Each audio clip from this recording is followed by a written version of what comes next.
She's wet herself. So clean her up.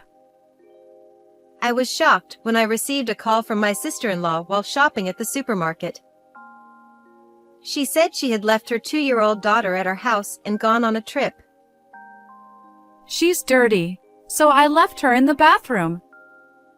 Take care of it. She hung up the phone while humming a tune. Feeling overwhelmed with anxiety, I rushed home in a panic. When I opened the bathroom door, I found my niece floating in the bathtub. I lifted her up, limp, and resolved to get back at my sister-in-law. I am a 28-year-old housewife, and I married Jason, who is 2 years older than me, 3 years ago. My husband is the heir of a large general hospital and an excellent surgeon. He is busy every day with surgeries, consultations, and conferences, and rarely comes home. Nancy, I can finally take a day off tomorrow. How about we go see a movie together? But whenever he has any free time, he always tries to spend it with me. It's a bit embarrassing to say, but I think we're a pretty close couple. The only regret is that we haven't been blessed with children. My in-laws strongly desire a successor, and I feel pressured by it. Nancy, you're free again today, aren't you? That day too, my sister-in-law came over to our house in the morning. Jason's sister, Amy, is 26 years old. I sighed inwardly, thinking, here we go again. When we first got married, I welcomed my sister-in-law's visits. Family relationships are important, and back then, it wasn't so frequent. But at some point, she started coming over almost every day. Her husband is a long-distance truck driver who is rarely home, sometimes not coming back until late at night. While I was puzzled by her somewhat brazen behavior, she eventually took our house key without permission and even made a duplicate. You can't just make a copy without asking and come in as you. Please return the key. No way. I made it just for that. You said I could come over anytime before, didn't you? I meant within reasonable limits.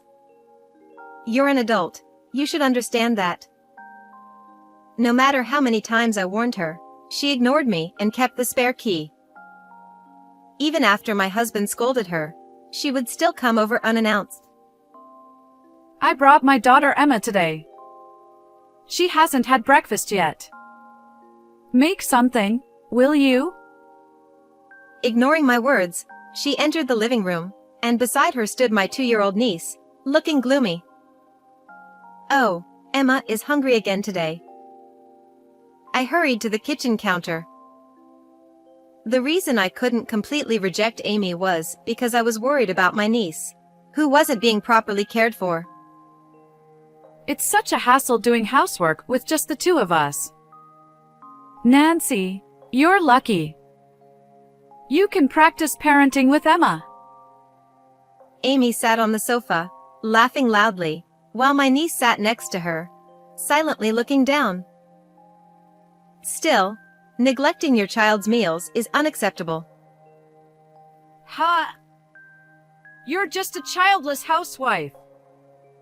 You can't even produce an heir. Angered by my advice, Amy started yelling, saying a woman who can't have children has no value. Well, I'll be the one to produce an heir. All the inheritance from the hospital will be mine. Why did I even have a girl? I wanted a boy. Stop it. Emma can hear you. It's fine. It's the truth. She glared at Emma next to her and nudged her with her elbow, as if telling her to go away. Seeing my niece on the verge of tears, I hurriedly placed the freshly made breakfast on the table. Emma, breakfast is ready. You like toast with a fried egg on top, right? My niece gave a relieved smile at my words. Oh, I'm really worried about Emma. That's why I can't completely push Amy away. I was at a loss. One morning, amidst these everyday events, She's wet herself, so clean her up. I was shopping at the supermarket when I suddenly received a call from my sister-in-law. I'm going on a trip for 3 days starting now. Emma's dirty, so I threw her in your bathroom. Take care of it. What? What are you talking about? Where are you going? I tried to get more details, but Amy hung up the phone while humming a tune. Emma. She must be so scared being alone. I hurried back home. Her clothes must be wet from the accident, and she could catch a cold. I burst into the bathroom, searching for my niece. Then, a piercing scream, louder than I'd ever made, escaped my throat. We reuse bath water for laundry, so the tub still had quite a bit of water in it. And there, floating in the water, was my niece. Emma. Open your eyes. With trembling hands, I pulled her out of the tub, calling her name repeatedly. But her face was pale, and she lay limp, not breathing. I immediately called an ambulance and rushed her to the hospital. I can't believe this is happening. I tearfully explained to my husband what had occurred when he arrived at the hospital. This is beyond horrible. Where did Amy go? Enraged by his sister's irresponsibility, my husband lost his temper. As a doctor, I left the hospital matters to Jason and focused on tracking down my sister-in-law. First, I went to my in-laws' house, explained the situation, and borrowed the key to Amy's house. When I visited her house, not only did I find out her travel destination, but I also discovered a series of horrifying things. I can't believe she was doing this. I will never forgive her. Furious, I swore to avenge Emma. Amy said the trip would be for 3 days. During that time, I will expose all her wrongdoings. I contacted a lawyer and Child Protective Services and gathered evidence at my sister-in-law's house. After a hectic few days, the day of Amy's return finally arrived. I was sure she would come to our house to pick up my niece, so I waited. Sure enough, she showed up. I'm back. How was your 3-day parenting experience? You must have learned a lot. You should be grateful. Amy barged into the living room with a smug attitude. I sat on the sofa, glaring at her coldly. Where have you been? Because you left Emma in the bathroom, she ended up floating in the tub. As I faltered and looked down, Amy turned pale. What? Are you saying Emma's no longer alive? You should have taken better care of her, you incompetent childless housewife. You left her at our house without permission. Do you know how scared she must have been? I stood up abruptly from the sofa. Let me tell you, Emma was saved at the last moment. But if she had been found any later, it would have been too late. In fact, thanks to the paramedics' desperate efforts, my niece had been resuscitated. She still couldn't leave the hospital, but she had recovered enough to talk without any lasting effects. When Emma woke up, my husband and I held hands in joy. Oh, she's alive. Don't scare me like that. Isn't this your fault for not managing things properly? I'll be claiming $50,000 in damages. The moment she realized my niece was safe, Amy shamelessly tried to extort money from me. Don't be ridiculous. Misfortune was bound to happen sooner or later. I immediately spread out a large number of photos on the table in front of me. They showed rooms in a state of squalor and a refrigerator packed with expired, rotting food. All were pictures of Amy's house. What if a child gets injured or sick in such an unsanitary home? What? Did you go into my house without permission? I had no choice.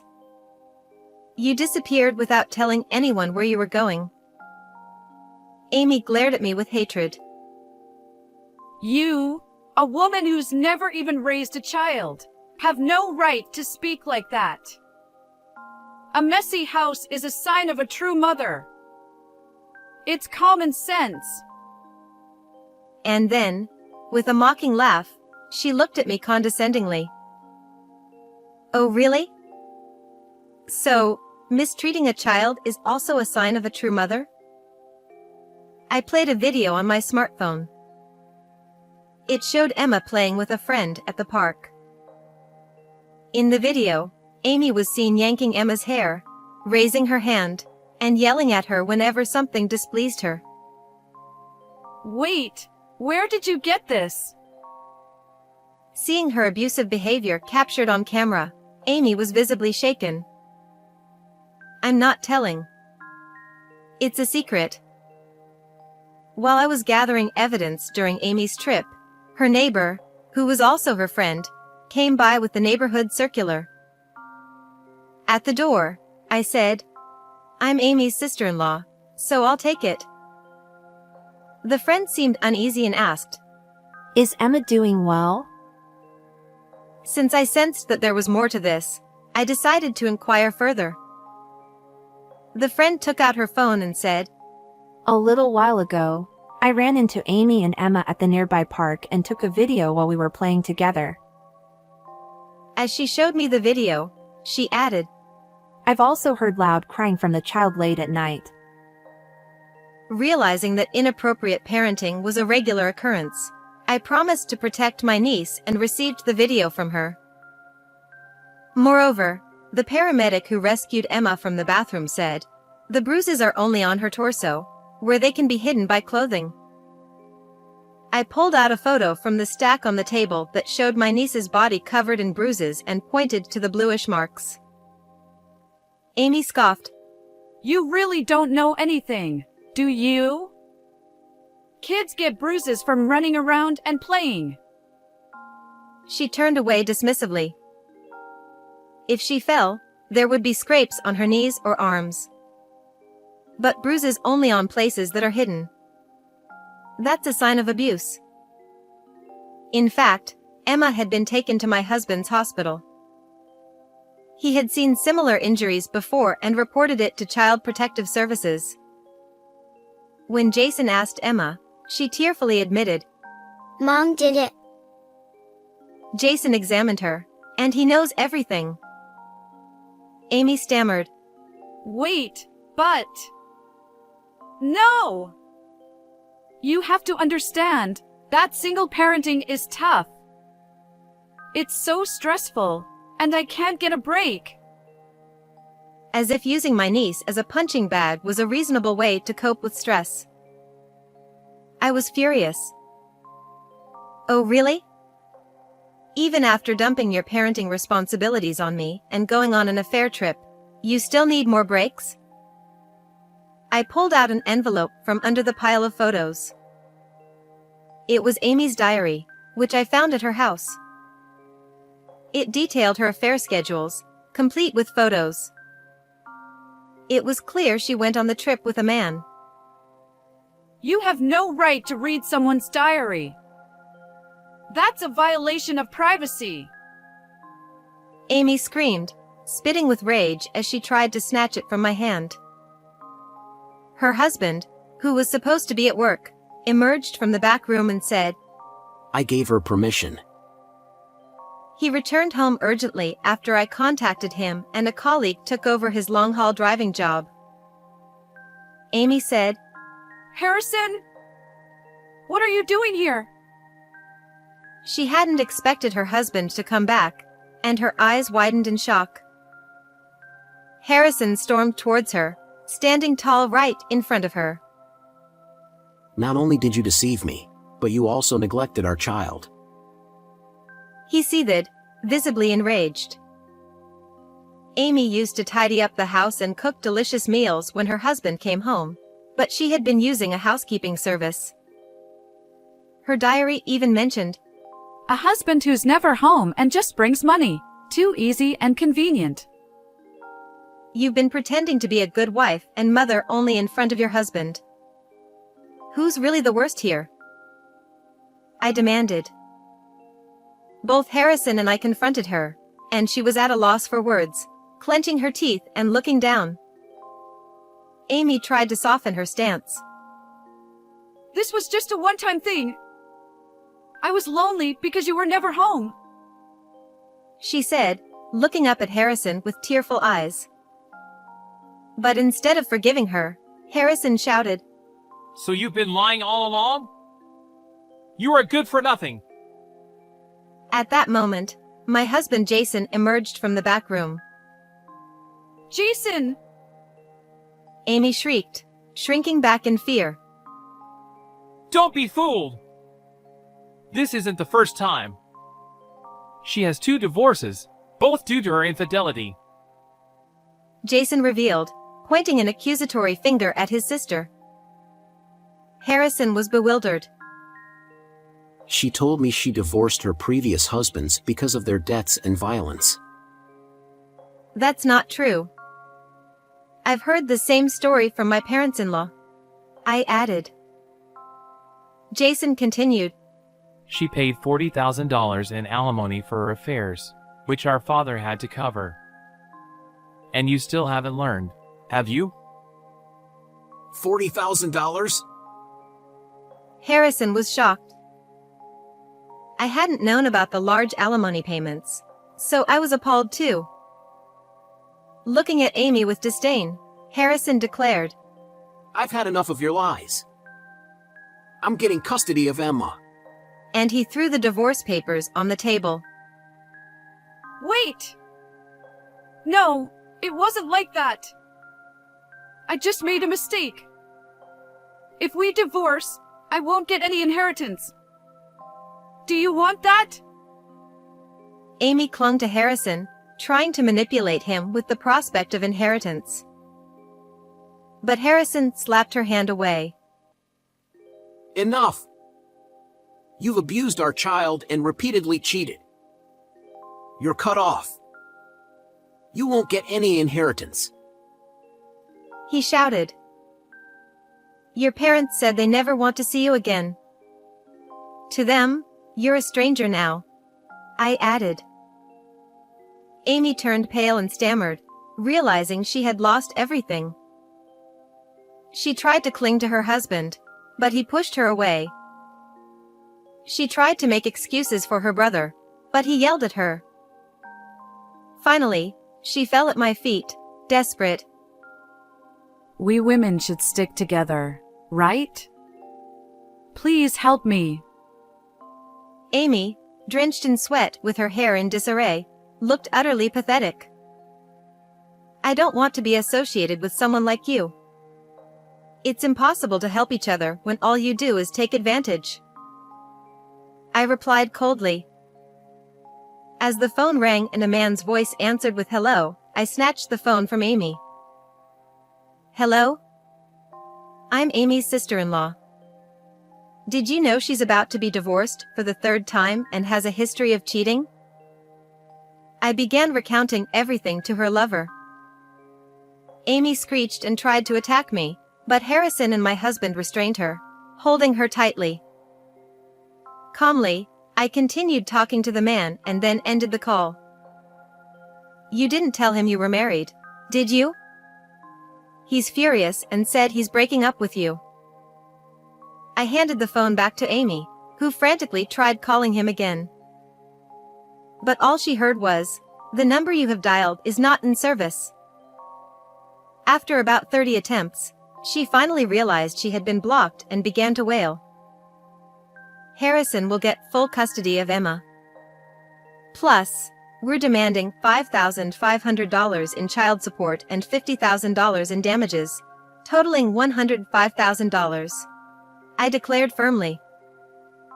Amy's spirit broke completely, and she crumpled to the floor, sobbing. Suddenly, the sound of police sirens filled the air. My husband had called the authorities while we were in the other room. The police arrived and escorted Amy out. She screamed and cried, but neither Harrison, my husband, nor I made eye contact with her, leaving her in utter despair. That was the last image I had of Amy. After that, Amy and her husband divorced, with Harrison gaining full custody of Emma. He switched to a job that allowed him to be with his child more often, and Emma's smile returned. As for Amy, she's now in prison for endangering a child's life. According to her lawyer, she'll likely be there for several years. Even after her release, she won't be able to see her child, return to her family, and will be left alone, burdened with debt. On a happier note, I'm finally pregnant. We haven't asked about the baby's gender because either a boy or a girl can be a worthy successor in today's world. My husband also agrees that whether or not they take over the family business should be entirely their choice. I'm looking forward to a future with our child. How did you like this story? Don't forget to subscribe to the channel. See you in the next video.